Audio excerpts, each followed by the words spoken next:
If you're out there buying a house and you're going to go shop for a new home and you already own one, you might start by talking to the current servicer of your mortgage. That could be worthwhile, or it could be a big mistake. Mortgage companies like to use marketing to lure you in on things that become very confusing. So I'm going to explain a story to you about a current situation that I was shared with by a real estate agent friend of mine and a client of theirs, where they started talking to their servicer because they already have a home. So they felt comfortable talking to that team about pre-approving them for the next home loan.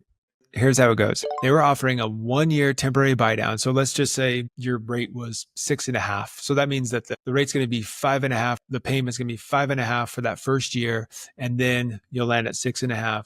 Well, where they were hooking everybody in was saying that we're going to pay for this for you. So we're going to pay so that you have that lower payment for the first 12 months. So the 5.5 rate versus the 6.5. And then we'll do a free refinance, which I've been asked that question so many times. Do you do free refinances? Well, let's think about that real quick, and I'll get back to the component about that 1-year temporary buy down that I talked about. Free refinances. I own a mortgage company. There are administrative costs when you take out a mortgage. There are underwriting fees. There are fees for processing, credit reports, probably an appraisal, title company fees, etc. I cannot just waive those fees. No loan officer can just waive the title company fees. They can't waive a credit report fee. It does not happen. It's called cost of doing business. So what are they doing then? If they're offering you the ability to do a free refinance, what does that mean to you? It means that they're going to give you a higher interest rate.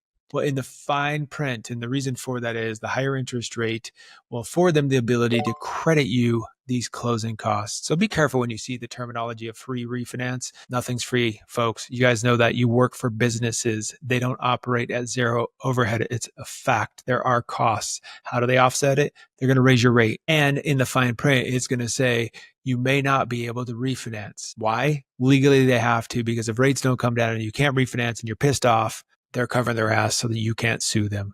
Okay, so back to the beginning, related to that temporary buy down example. What was the outcome? Well, it turned out that the agent did their diligence, found out that the initial rate was 0.5% higher than the going market rate. So technically, they're only starting out at 0.5% lower. And the closing costs were absurd, which is what led the client to come to us because they wanted a second opinion. And in fact, sadly, the loan officer that worked for this servicer could not even explain the closing costs. How they got to $20-something thousand was beyond the loan officer who was trying to earn the business of the person buying a house.